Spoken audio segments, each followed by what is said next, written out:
Professor Toivo Koivukoski.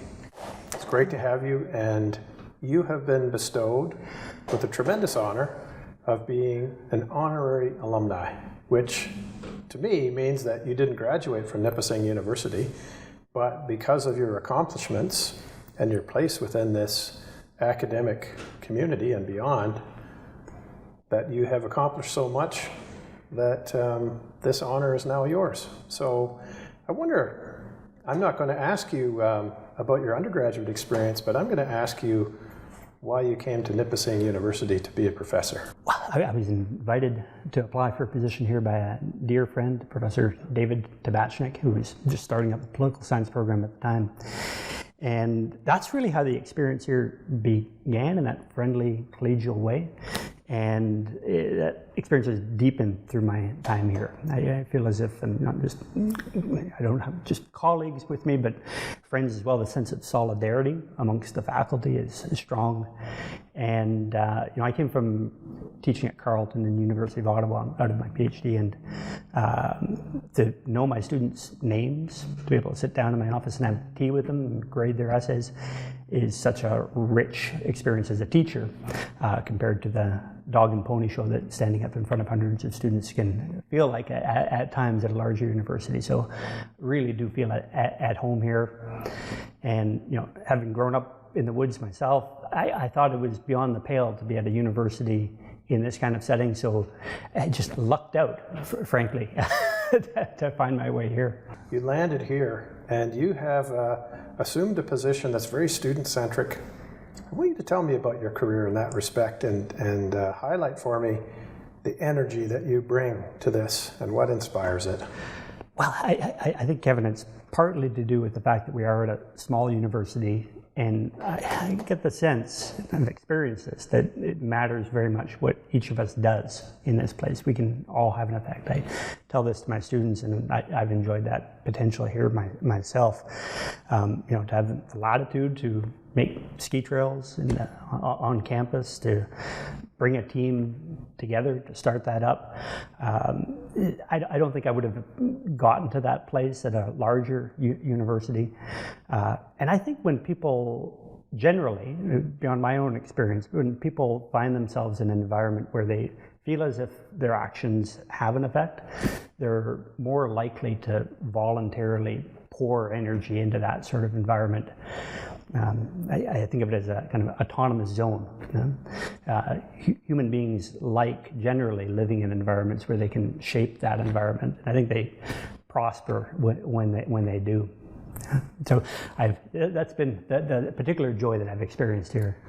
I think that all of these fine qualities rub off on other people, whether it's faculty, staff, or students. And I'm wondering, what is your message to our current students? I often try to say, yes, your degree is extremely important, but how you integrate and participate in our community, as we call it, what kind of advice would you give to a student just starting university? To get involved straight away. I think our student athletes are especially privileged in this way, that they come into the program with a cohort, with friends, people who care about how they're doing. It's possible to hide in the back of a classroom and not put up your hand and speak, but to the extent that we do, it's more exciting, it's more engaging, and we'll get more out of that experience if we do get involved. We've been experimenting this year with the ski team and making our athletes more autonomous. We have in the past put together training plans. Here's your spreadsheet, do your workouts, And I don't think that people do as well when they feel as if they're being given marching orders in that way. So now we've enlisted our student athletes to have a hand in drafting their own training plan, learning from their experiences in the past. On the academic side, to get involved in a club. I'm quite excited. We have the first meeting of the Nipissing University Political Science Society this Friday. And those students who have taken on leadership roles themselves, again, almost invariably do better in their studies as well, if they're engaged in that way, so that their studies are their own. hopefully, they get their degree, their piece of paper at the end of the day, but it's the experience that really matters, in the same way that it's the process of training that matters more so than the podiums or what have you at the end of it. So get involved. The students at the beginning of their endeavor here should look beyond their immediate sort of network, your roommates or what have you. That's a good place to begin, but it's an easy place to make friends. It's an easy place to gain willing accomplices. In political life, which is especially important to me, you can't do politics by yourself. You need friends. This is a lesson that Aristotle teaches us, that friendship is the most important political virtue because, well, it empowers you and those around you as well. My sense is that in the past few years with the pandemic and some very serious global issues, that this generation of students wrestles with how they're going to fit in and what their future is going to be and what it's going to look like. I think my hope is that any student in high school would have the opportunity to see this and to hear your passion for participation as a community citizen, your passion about your scholarship and your classrooms. And I think every student needs to hear about that to become inspired. But I'm going to turn it back to you and say, we have 40,000 alumni. And now you're an honorary member of that group. What is your message to alumni about community, giving back, and how to participate as alumni in making this world a better place? Yeah, we have this saying on the athletic side, once a Laker, always a Laker. And I think that there's some real truth in that. The feeling of being part of a cohort, being part of something larger than yourself and being able to contribute to it, that floats all boats. Celebrating the success of others as if it were your own success. We all have our ebb and flow in terms of our energies, and when we're most ourselves, when we're most excellent. And so being able to look laterally and see the successes of your fellow alumni should inspire all of us.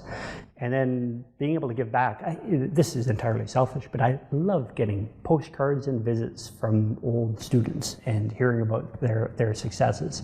As they stop by for a cup of tea and tell me what's been up, whether it's professional successes or having a child or growing a family, this sort of thing. That's entirely selfish. I love it when they come by to my office in that way, and I like collecting the postcards. But yeah, keep in touch. I think that's said at most convocations. I think that's what the last line of the alumni, stay in touch. And it's entirely true. We want to hear back from our alumni because their successes are something that we can feel attached to as well. I've been teaching now since 1998, and you just keep growing that store of students that you've been in contact with, year after year. And that's a great privilege to be able to hear back those stories. So yeah, stay in touch.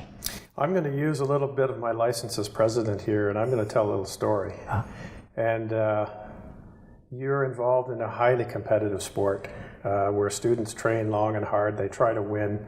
They do everything they can in their physical capacity to win all the time. And at national championships last year, there were two sisters who went to separate universities, and they showed up at the national event. They didn't have coaches. They came by themselves, and you stepped in there without being asked, and you did the most important thing that you could have done for a ski racer. You provided them with the proper wax and attention that they required for their equipment. And their father was so inspired by your selflessness as a coach and a human being that he donated $10,000 to your program. And I have to say that was one of my favorite stories of last year. It was a treat. The Picos sisters that you're referring to there, really good athletes, talented and invested, and it's a challenge for teams to be able to field support. Whistler was the site of the Nationals last year, so it's tough to get out there, and we had the capacity, so couldn't say no at that point. And I was struck. The father said, "I think we'll send a little bit of something your way." I said, "Oh, don't worry about it. Not a big deal." So we were just gobsmacked. You're really flabbergasted by that amount, the generosity, the outpouring. Again, I think the investment of energy attracts more of the same. And quite happy to pour energy into those gals. And one of them medaled, got on the podium there. We supported a University of Ottawa athlete, and she was up on the podium. Really nice to see that kind of ski community come together to help support these young athletes. I was told by a former coach after I graduated from being an athlete, she said, the sport has given you a lot, and now it's your chance to give back. Patty Kittler, old coach. And I took her words very seriously. She was a good coach. I think you've set a very high bar for professors in Canada with respect to your work, whether it's in the classroom or it's in the library, publishing research.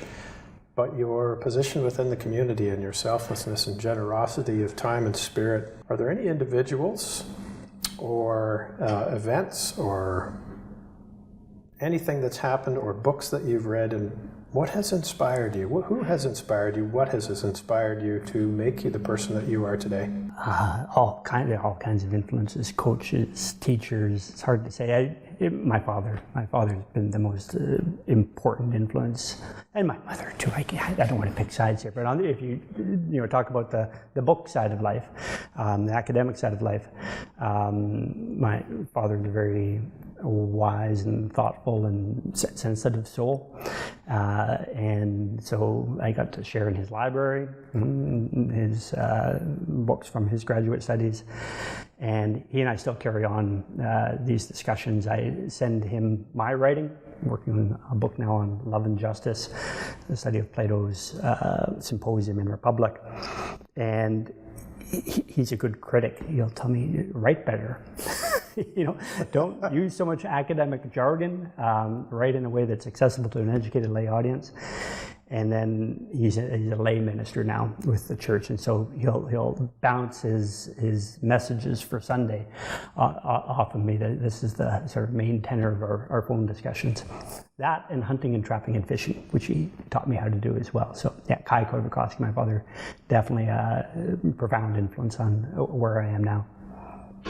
This has been a pleasure. Congratulations on this tremendous honor, and couldn't have gone to a better person. Thank you so much. Thank you so much, Kevin. It is a real honor to be a Nipissing alumni at this point. I feel even more part of the Lakers family. And we're very honored to have you. Thank you. Thank you.